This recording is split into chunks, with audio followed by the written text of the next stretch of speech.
थी। अभी 2.5% की तेज़ी है, लेकिन तकरीबन 3-3.5% की तेज़ी थी। थोड़ा बहुत करेक्शन देखने को ज़रूर मिल रहा है। बात करेंगे वीडियो में इसके बारे में कि आज भाई साहब एक अच्छी खबर आई है, इस कंपनी के लिए अच्छी खबर है। तो देखिए वीडियो को शुरू करूँ उससे पहले अगर आपने अभी तक चैनल को सब्सक्राइब नहीं किया है तो प्लीज़ अभी इसे सब्सक्राइब कर लीजिए, क्योंकि आगे भी बहुत सारे वीडियोस हैं जो आपको काफ़ी ज़्यादा हेल्प करेंगे। तो 54 रुपीज़ का शेयर है, 2-2.5% की तेज़ी। एक महीने में ग्राफ देखो तो 15% की शानदार तेज़ी है। एक अच्छी रफ्तार आई थी यहाँ पर और गया था ये 55 के पास। बाद में फिर से थोड़ा बहुत करेक्शन आया, फिर से अब धीरे धीरे कोशिश कर रहा है वापस 55 रुपये का लेवल क्रॉस करेगा। जब 50 रुपये का लेवल इसने क्रॉस करा था तभी मैंने कहा था कि ब्रेकआउट सिनारियो देखने को मिल चुका है, तेज़ी एक्सपेक्टेड रहेगी। नेक्स्ट लेवल आपको 55 रुपये का देखने को मिलेगा और अब ये धीरे धीरे 60 रुपये पर जाने की कोशिश ज़रूर करेगा। हालांकि फिर वहाँ से एक प्रॉफिट टेकिंग अगेन आएगी।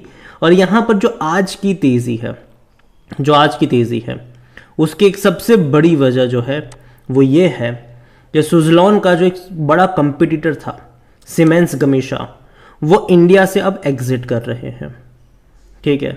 जिससे विंड टरबाइन मैन्युफैक्चर वाली जो कंपनी है सुज़लॉन, उसका मार्केट शेयर बढ़ेगा आने वाले टाइम में, क्योंकि जाहिर सी बात है जब बहुत बड़ा कंपटीटर निकलता है तो एक मार्केट में गैप क्रिएट होता है और बाकी प्लेयर्स वो उसको फिल करने का काम करते हैं।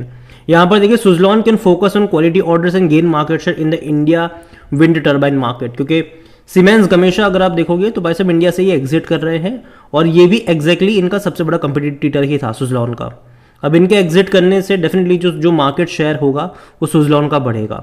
दूसरी बात यहाँ पर ये भी है कि आइनॉक्स विंड जो कि सुज़लॉन का ही एक बड़ा कंपटीटर वो भी है, ठीक है। उनकी खबर आई थी अभी इवन मैंने मॉर्निंग में आइनॉक्स विंड के ऊपर भी वीडियो बनाया है, जहाँ पर मैंने कहा है कि भाई साहब नेट डेट फ्री की तरफ वो लोग जा रहे हैं। 900 करोड़ रुपए उनके पास आया है, प्रमोटर ने इन्फ्यूज़ करा हुआ है, तो कहीं ना कहीं उसका भी एक पॉजिटिव इम्पैक्ट सुज़लॉन के ऊपर पड़ रहा है। आज अगर हम वॉल्यूम देखें तो 4.5 करोड़ से भी ज़्यादा के शेयर ट्रेड हो चुके हैं। यहाँ पर बड़ी मात्रा में ट्रेडिंग चल रही है। जो मार्केट कैप है वो ऑलमोस्ट 75,000 करोड़ के आसपास देखने को मिल रहा है। कंपनी को लेकर अगर हम देखें तो according to Moneycontrol user 100% लोग कह रहे खरीदारी करो, बेचने की बात कोई भी नहीं कर रहा। और जहाँ तक बात करी जाए इनके डिविडेंड को लेकर तो हालांकि वो पे नहीं कर रहा है। हालांकि डिविडेंड को लेकर इनके जो मैनेजमेंट है उनसे पूछा गया था इंटरव्यू में, ठीक है, कि डिविडेंड के बारे में आपका क्या कहना है। तो उनका ये कहना था कि भाई साहब देखो, जो भी इन्वेस्ट करता है बाजार में उन सबको डिविडेंड अच्छा लगता है। अभी हम फोकस कर रहे हैं एक्सपांशन की तरफ, लेकिन हम भी धीरे धीरे डिविडेंड पे आउट करना स्टार्ट करेंगे, क्योंकि कंपनी अगर आप देखोगे तो पिछले कुछ टाइम से प्रॉफिटेबल हो चुकी है और अच्छा प्रॉफिट कर रही है, काफ़ी अच्छा प्रॉफिट कर रही है कंपनी। और वैल्यूएशन की जहाँ तक मैं बात करूँ तो जो प्रमोटर की होल्डिंग है, सॉरी पी रेशियो है इसका, वो भाई साहब काफ़ी हाई है, 110 का है। सेक्टर पी 54 का है। लेकिन हमें समझना होगा कि आने वाले टाइम में जिस तरीके से चीज़ें अज्यूम करी जा रही है कि इनका जो रेवेन्यू होगा और प्रॉफिट होगा वो बढ़ने ही वाला है, क्योंकि कंपनी अगर आप देखोगे तो धीरे धीरे जो है वो डेट फ्री बन चुकी है ये, क्योंकि ऑलरेडी अच्छा खासा पैसा रेस करा है। ये वो कंपनी है जो कर्जे के बोझ के तले दब के बर्बाद हो चुकी थी। 2 बार इन्होंने अपने डेट को रिस्ट्रक्चर करा, फिर भी उससे बाहर नहीं निकल पाए। लेकिन तीसरी बार जब इन्होंने अपने डेट को रिस्ट्रक्चर करा उसके बाद फौरन ही इन्होंने पैसा रेस कर लिया। और उसके बाद अगर आप देखोगे तो अभी कंपनी जो है वो डेट फ्री कह सकते हो आप इसको। और कई सारे बड़े ऑर्डर बुक भी है, इनके लंबी ऑर्डर बुक है इस कंपनी की। तो कहीं ना कहीं आने वाले टाइम में उसका जो रेवेन्यू होगा, उसका जो प्रॉफिट्स होगा वो जुड़ना शुरू हो जाएगा। और अब तक जो पैसा इंटरेस्ट चुकाने में जा रहा था वो नहीं जाएगा, ठीक है। तो कहीं ना कहीं प्रॉफिट में वो दिखेगा। और यही वजह है कि इसका पी रेशियो भले ही 110 का है, लेकिन फिर भी 100% एनालिस्ट कहते हैं खरीदारी करो, क्योंकि देखो फाइनेंशियल्स अगर आप देख रहे हो तो इंक्रीज तो हो रहे हैं। रेवेन्यू उनके 2200 करोड़ के आसपास रहे, जो प्रॉफिट्स है वो भी तकरीबन 250 करोड़ के आसपास का। हालांकि ये कम है क्योंकि मार्केट जो था वो अज्यूम कर रहा था कि इनका जो रेवेन्यू होगा वो 2500 करोड़ से ज़्यादा का होगा और प्रॉफिट 300 से 320 करोड़ के आसपास का होगा, लेकिन ऐसा हुआ नहीं। और यही वजह है कि जब रिजल्ट्स आए थे तो उतना अच्छा पॉजिटिवली मार्केट ने रिएक्ट नहीं किया, इस शेयर में कोई तेज़ी में देखने को नहीं मिली। लेकिन अगर आप ग्राफ देखो तो धीरे धीरे इनके रेवेन्यू बढ़ रहे हैं, इनके प्रॉफिट्स बढ़ रहे हैं, जिसका मतलब ये है कि इसका जो पी रेशियो होगा वो आने वाले टाइम में एडजस्ट भी हो जाएगा, वो मतलब हो ही जाएगा।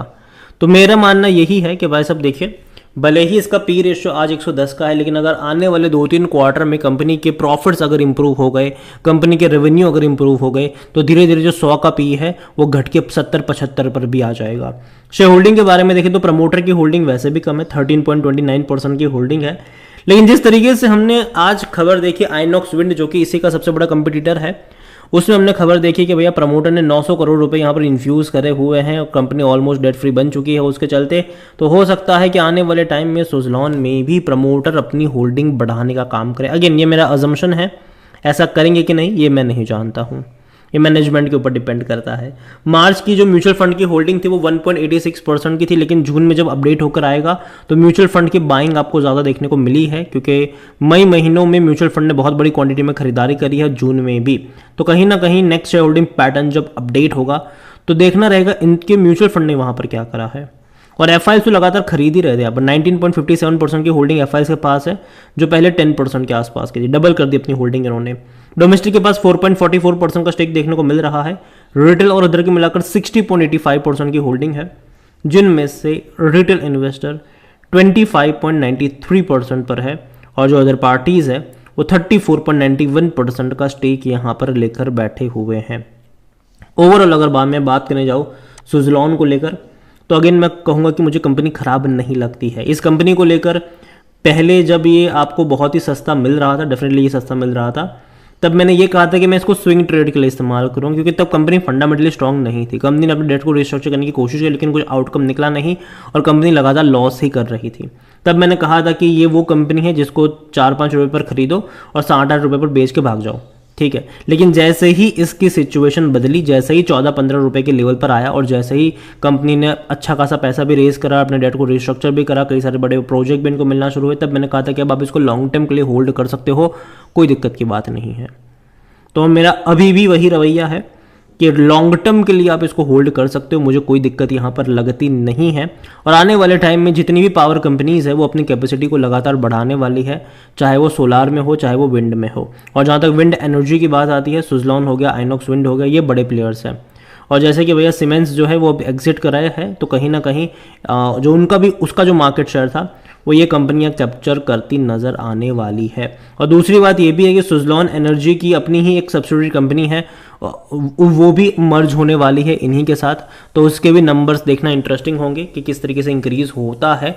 और मैं उम्मीद करता हूं कि देखो चीज़ें बेहतर हो यहाँ पर, और मर्जर का भी बहुत बड़ा इवेंट होने वाला है।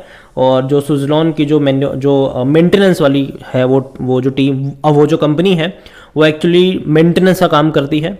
अब वो इसके साथ मगर मर्ज हो जाती है तो उनके भी नंबर्स देखना इंटरेस्टिंग होंगे कि कैसे है और उसके चलते रेवेन्यू प्रॉफिट्स में कितना इजाफा होता है। तो मैं इतना ही कहूँगा कि कंपनी ख़राब नहीं है, लेकिन हाँ शॉर्ट टर्म में अप्स एंड डाउन्स आते रहेंगे। मुझे हैरानी भी नहीं होगी कि यहाँ से अगर ये 60 पे जाने के बाद थोड़ा सा करेक्शन भी दिखा दे, लेकिन लॉन्ग टर्म के लिए मैं इतना ही कहूँगा बने रहिए, आने वाले 2-3 क्वार्टर के नंबर के ऊपर नज़र रखिए कि लगातार इंक्रीज देखने को मिल भी रहा है कि नहीं। और अगेन ये मेरा पर्सनल ओपिनियन है, कोई भी इन्वेस्टमेंट एडवाइस नहीं है। ये वीडियो को यहीं पे एंड करता हूँ। पसंद आया हो तो लाइक करो, शेयर करो, चैनल अगर पहली बार है तो प्लीज़ सब्सक्राइब करें।